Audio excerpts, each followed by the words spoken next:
I'd been hopelessly in love with my best friend for years. So, naturally, she ended up dating someone else. Then came the twist that she got into a minor accident and lost her memory. And suddenly, she was telling everyone that I was her boyfriend. At first, I went along with it to mess with her. Then, I started wishing the lie were true. I showed up at the hospital with a bunch of sad-looking daisies in hand. And there she was, Stella Monroe, the girl I'd grown up with, sitting upright in her hospital bed, face glowing the second she saw me. Before I could brace myself, she leapt out of bed and threw her arms around me, the paper-thin hospital gown rustling against my jacket. "Jake, where have you been?" I blinked, brain completely offline. "Wait," I managed to say, confused. "You know who I am?" She laughed, that same bright, infuriating, gut-twisting laugh I knew too well. "Of course, silly. You're my boyfriend, aren't you?" Thud. A noise made me glance toward the door. Brandon Walker stood there, Stella's new boyfriend, mouth hanging open. The premium fruit basket in his hands had met a tragic end on the floor. Overpriced cherries were rolling across the linoleum like tiny red insults. I'd always hated Brandon. He was my shadow, always trying to outshine me. Same classes, same parties, always in the way. He was also the wedge that had driven a cold war between me and Stella over the past 2 years. Now, seeing his stunned face, I couldn't help myself. I slid an arm around Stella's waist and gestured toward him with a casual thumb. "If I'm your boyfriend, then who's that?" Stella tilted her head, eyes scanning Brandon. She frowned. "I don't know. Who is that?" Brandon's face twisted. Still, he kept his voice level. "Stella, it's me, Brandon Walker. You don't remember anything?" Stella released me and sat back down on the bed. She took a peeled orange slice from her roommate Maya and started swinging her legs like a kid. "Honestly, I don't remember much of anything." Maya adjusted her glasses and gave Brandon a solemn nod. She didn't even recognize me at first. I tried telling her all sorts of stories about the dorm. She just stared blankly. Stella munched on the orange and then turned those big, guilt-tripping eyes on me. "Where were you?" she asked, pouting. Strangers kept coming and going. I got scared. She ducked her head, suddenly looking fragile and small. Brandon let out a frustrated breath and stormed off. As soon as the door shut, Maya leaned in and whispered, "He's a jerk anyway. Good riddance. But are you sure about Jake? You two fight every time you're together." That gave Stella pause. She looked at me again, this time uncertain. "Jake, are you really not my boyfriend?" I looked at her, this girl who had driven me insane for most of my life, and thought back to all the times she'd ratted me out to my mom over stupid things. Like that time last week, when she told her I'd stayed up all night gaming. Perfect. Payback time. I grinned and stepped closer, ruffling her hair. "Of course I am," I said, voice smooth as velvet. Maya's jaw dropped. "Jake, you can't. She doesn't remember anything. You're taking advantage." But Stella wasn't listening. She grabbed my arm, smiling at Maya. "See, my boyfriend's here. Now you should head to class. And maybe bring me takeout later?" Maya glared at me on the way out like I'd just committed a felony. Stella, meanwhile, flashed a sugary smile. "Honey, I want another orange. Peel it for me." Honey. That word sent an electric jolt through my spine. This girl, who usually treated me like a bug she couldn't squash fast enough, was now staring at me like I hung the stars. I sighed. How could I say no? I reached for another orange. She was already scrolling through TikTok, laughing to herself. "When I get out of here," she said without looking up, "I want your sweet and sour ribs again." And that's when it hit me. Maybe I'd played myself. Stella's injuries were minor, but her memory loss remained a puzzle. Doctors suggested recovery in a familiar environment. Her parents? Conveniently flying overseas for business. And since she only remembered me, they handed her over like I was some kind of emotional support boyfriend. Just as I was considering a cross-country escape, the doorbell rang. There she stood, Stella Monroe, grinning, suitcase in hand. My parents had set me up in a small condo near campus, my sacred man cave. "How the hell did she find me?" "I thought you had amnesia," I said, blocking the door. "How do you even know where I live?" She leaned against the frame, smirking like a celebrity on a talk show. "Jake, what are you talking about? Of course I know where my boyfriend lives. Right?" I moved aside. She strolled in like she owned the place and flopped onto my couch, scrolling through her phone. "I'm gonna chill. Can you put my clothes away?" "What? You can unpack your own stuff," I snapped. She looked up with those damn watery eyes again. But you're my boyfriend. Don't you want to help me? Why had I ever gone along with this? I was trapped. After reluctantly putting her clothes away, I noticed a grocery bag on the counter. Did you order groceries? Yep, she said, beaming. I want your sweet and sour ribs. I got everything delivered. I peeked in. Sure enough, pork ribs, fresh garlic, soy sauce. You know, I said, we could just order ribs from that place down the street. She launched herself at me, arms locking around my neck. Dummy, she whispered into my shoulder. I don't want their ribs. I want yours. You're my boyfriend. How could you not cook for me? Damn it. She had a point. I stared at the ribs. Memories hit me like a freight train. We hadn't always been like this. After getting into Northbrook University together, we'd had a few peaceful months. After years of rivalry, something shifted. I didn't realize I loved her until the day I cooked ribs just for her and caught her outside the library with Brandon, accepting a bouquet of roses. I'd walked away without a word. Next time we spoke, I couldn't stop the snark. She fired back, and soon we were known campus-wide for our epic clashes. After that day, I never cooked for her again. Until now. I glanced at her. Stella, think. Really think. Am I actually your boyfriend? She blinked, confused. You're not? Of course I'm not. I snapped. I'm the guy you can't stand.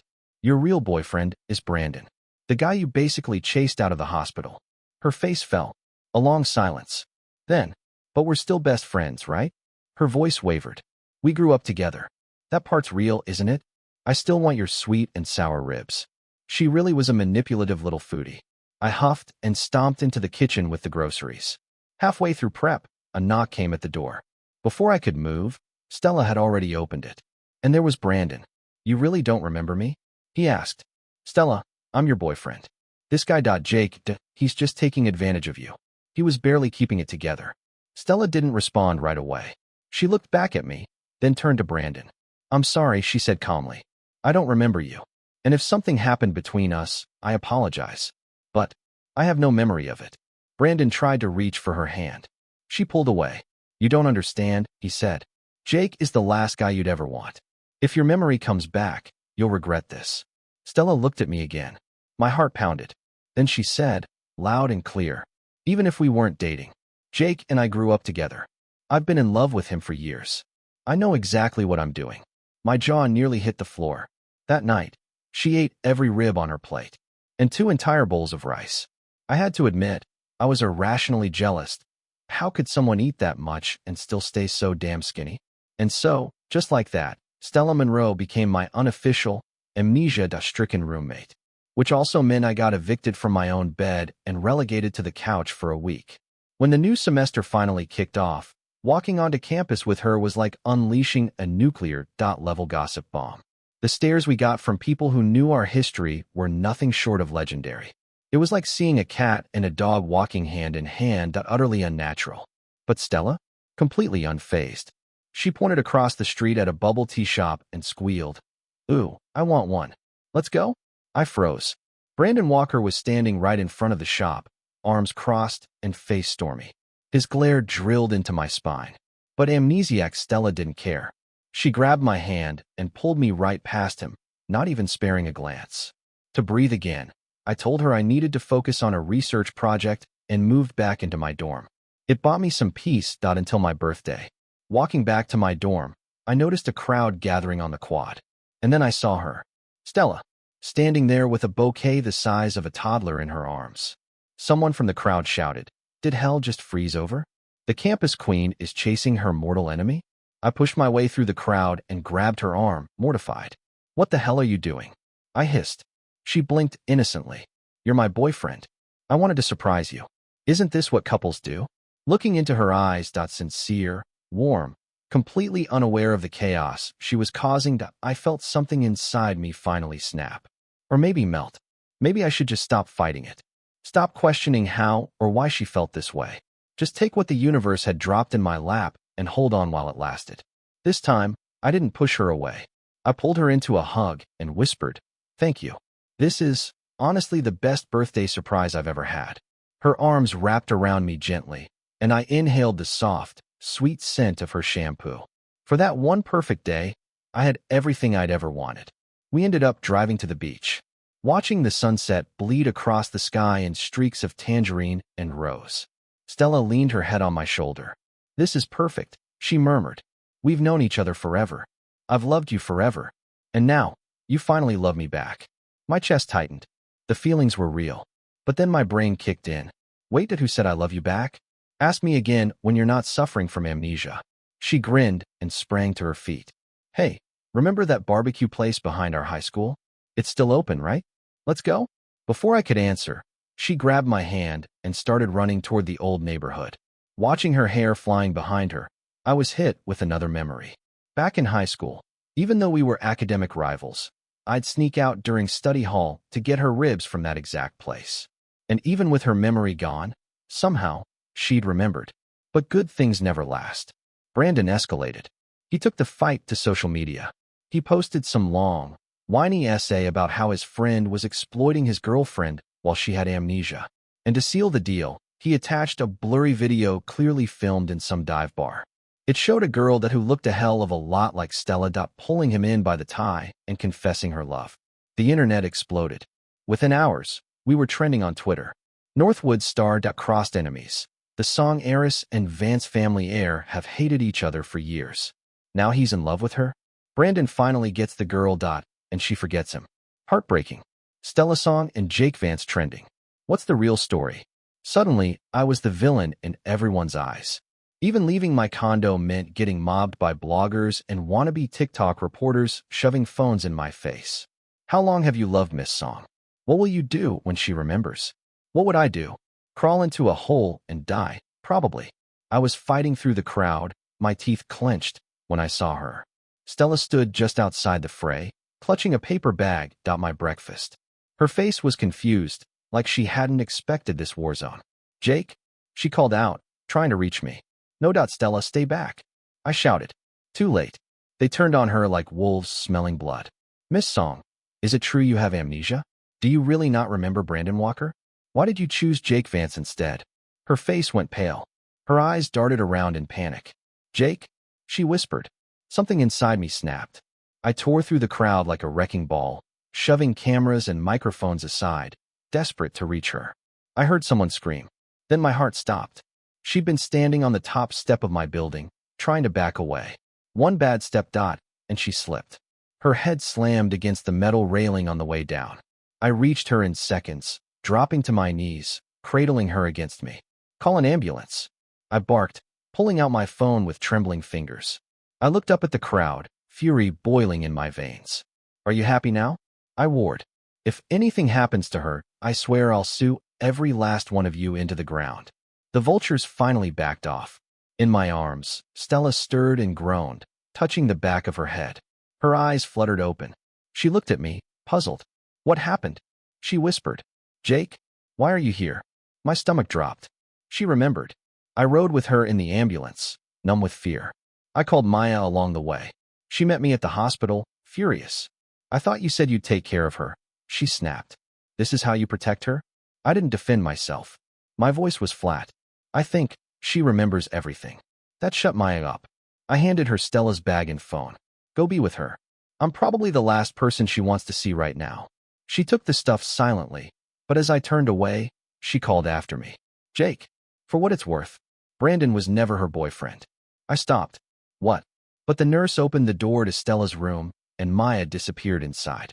Through the window, I saw Stella look toward the hallway. I ducked out of sight, my heart pounding. Not her boyfriend? Then what was that video? It didn't matter. Not now. Even if Brandon was out of the picture, she probably hated me for lying to her.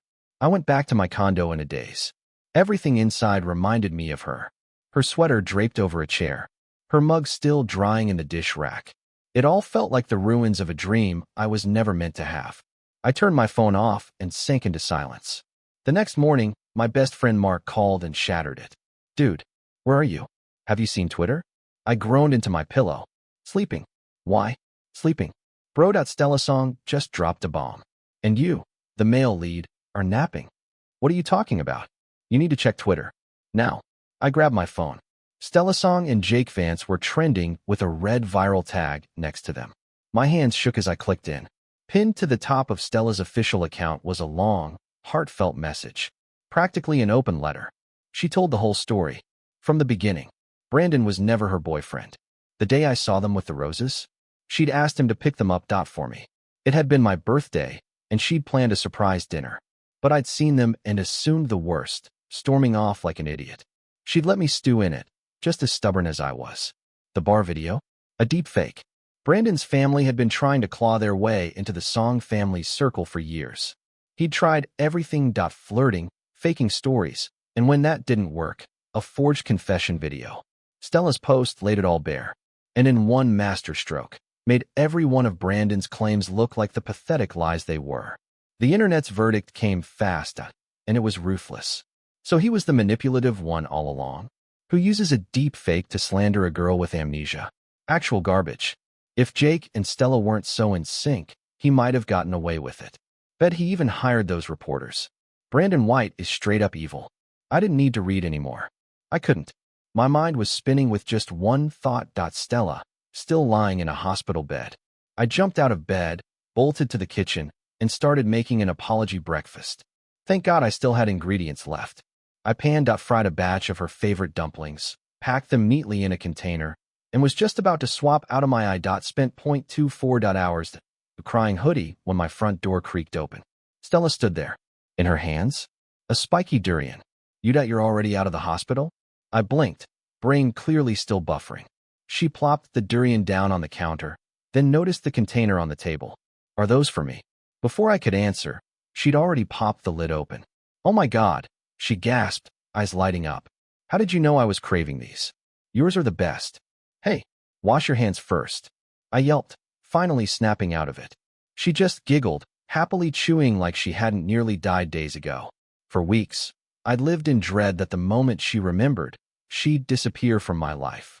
But now she was here, laughing like always, completely unbothered. She caught me staring. You seriously thought I'd dump you the second I got my memory back? She teased. Dream on, Vance. I finally got you. I'm not letting go. I reached for a dumpling only to have her smack my hand away. Sulking, I muttered. You and Brandon were a thing for so long. You never denied it. She leaned in, poking my nose with a dumpling-greased finger. Ah, were you jealous? Let the record show I absolutely was. Our families, of course, were ecstatic that we were finally together. Brandon White, not so much. A few weeks later, we were celebrating my dad's birthday at a private room in a high-end restaurant. Everyone was relaxed, laughing until the door slammed open. Brandon and his father waltzed in like they owned the place. The Whites had once been close with both our families, but years ago, my dad and Mr. Song had cut ties due to their shady business antics. Mr. White pulled out a chair and waved at his son. Come on, Brandon. Show your future father law the gift you brought him. Brandon slid into the seat right next to Stella. Stella, he said, eyes full of fake hurt. Why didn't you tell me it was Mr. Song's birthday? Stella looked like she'd just bitten into raw lemon. Brandon, she said coolly, we were never together. You know that. Mr. White chuckled and offered my father a cigar.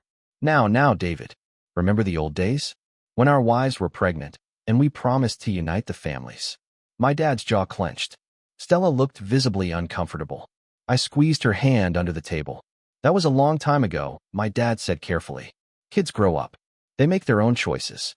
Bill White waved the words away like smoke and pulled out his phone. With a smug grin, he hit play on a tinny recording clearly taken while my dad was drunk. In it, he was slurring some heartfelt nonsense about binding the families through marriage. David, Mr. White purred. The Vance name is all about honor, right? You wouldn't go back on your word, would you? Brandon chimed in, pulling out a framed painting. Mr. Vance, he said smoothly, I got this from one of your favorite artists. A birthday gift. And if you approve my marriage to Stella, there's more where that came from. Stella shot to her feet, her chair screeching back. The rest of the dinner was pure agony. The Whites kept talking. The rest of us sat like statues. My blood was boiling. Back home, I called Mark. He didn't even need context. The White family. Their reputation's been tanking for years. They're desperate.